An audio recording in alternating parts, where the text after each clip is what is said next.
बहुत समय पहले हिमालय की तराई में एक गरीब युवक रहता था। नाम था अंशु। वह रोज लकड़ियाँ काटता, सिर पर लादकर गांव तक ले जाता और बेचता। दिन भर की मेहनत के बाद भी उसे मुश्किल से 2 वक्त की रोटी मिलती। वो सोचता, मेरी मेहनत तो बहुत है, फिर भी मैं गरीब क्यों हूँ। उसके पास न ढंग के कपड़े थे, न घर, हर दिन बस पसीना और थकान। एक दिन थककर वह पेड़ के नीचे बैठ गया और जोर से चिल्लाता, भगवान, क्या मेहनत का कोई मोल नहीं। उसी समय एक साधु वहाँ से गुजर रहे थे। वह बुद्ध के अनुयायी थे। साधु ने पूछा, बेटा, तुम इतना व्याकुल क्यों हो। अंशु ने रोते हुए कहा, मैं मेहनत करता हूँ, फिर भी गरीब हूँ। मेरे जैसे कई लोग मर रहे हैं। मेहनत करते करते क्या मेहनत बेकार है। साधु मुस्कुराए और बोले, मेहनत तब तक अधूरी है जब तक उसमें बुद्धि और शांति न हो।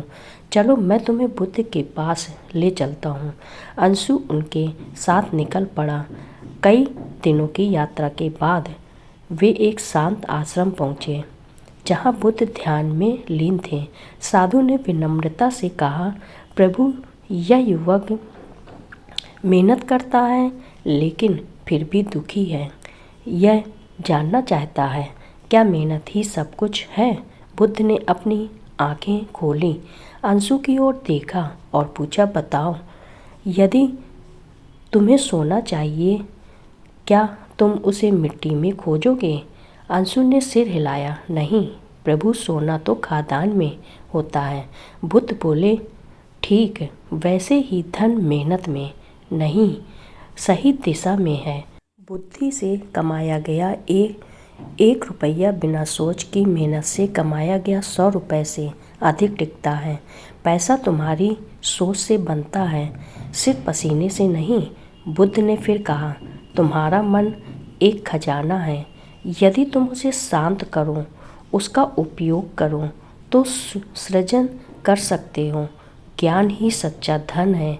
अंशु ने उसी आश्रम में रहकर ध्यान और व्यवसाय की शिक्षा ली।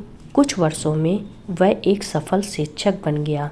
गांव-गांव जाकर लोगों को सिखाने लगा कि ध्यान से बड़ा कोई धन नहीं और सोच से बड़ी कोई ताकत नहीं।